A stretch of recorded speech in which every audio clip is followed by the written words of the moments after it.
Ndoto za Lami. Sura ya pili, jaribio la kwanza. Saidi hakulala sana usiku ule.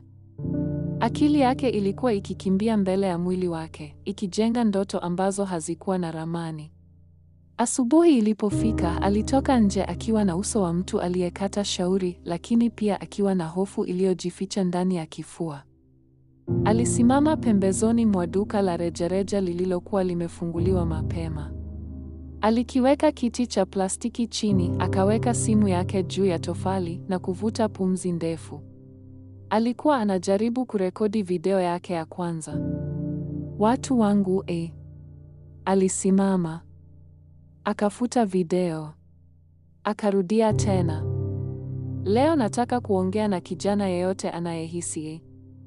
Akanyamaza. Akafuta tena. Mtaa haukuwa mtulivu kama chumba chake.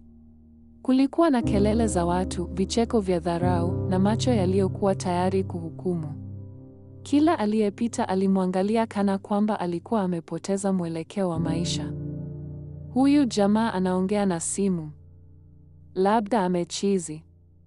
Maneno yale hayakusemwa kwa sauti kubwa, lakini Saidi aliyahisi.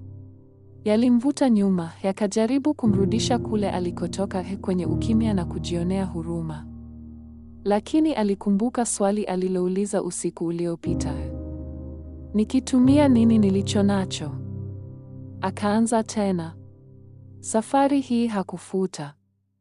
Jina langu ni Saidi, alisema kwa sauti iliyotikiswa na woga, lakini ikasimama imara.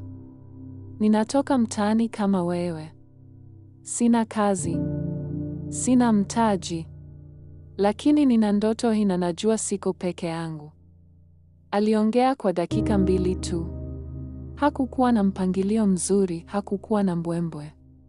Lakini maneno yale yalitoka moyoni. Alipomaliza, mikono yake ilikuwa inatetemeka kana kwamba ametoka kupigana vita. Alipakia video ile. Likes 0. Comments 0. Views 7, 2 walikuwa yeye mwenyewe. Aliangalia simu kwa muda mrefu. Akavuta pumzi. Akaifunga.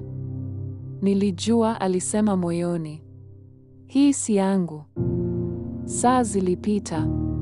Jua lilipanda, njaa ikaanza kujitambulisha. Alikaa chini ya mti mmoja wa zamani, akitazama watu wakikimbizana na maisha yao. Wengine walikuwa na kazi, wengine walikuwa na hela, wengine walionekana kujiamini, kitu ambacho yeye hakuwa nacho kwa wakati huo. Ghafla simu yake ikatetemeka. Comment mpya. Akaifungua haraka, moyo ukipiga kama ngoma ya harusi. Bro, umeongea kama maisha yangu. Usikate tamaa. Alisoma mara 3. Hakujua mtu huyo ni nani. Lakini kwa mara ya kwanza alihisi kusikilizwa.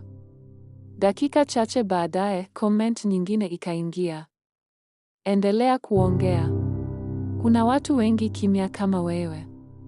Saidi alitabasamu, macho yakijaa machozi ambayo hakuyaruhusu yatiririke.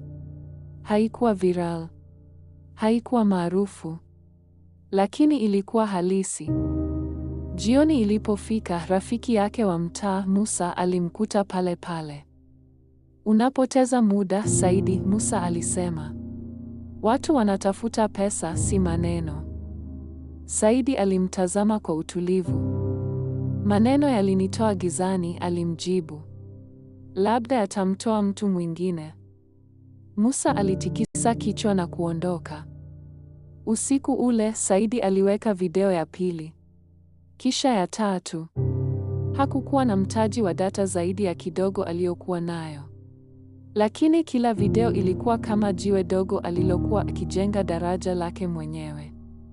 Hakuwa bado anajulikana. Hakuwa bado ana ushawishi. Lakini alikuwa ameanza. Na mtaani, kuanza ni ujasiri mkubwa kuliko kufanikiwa.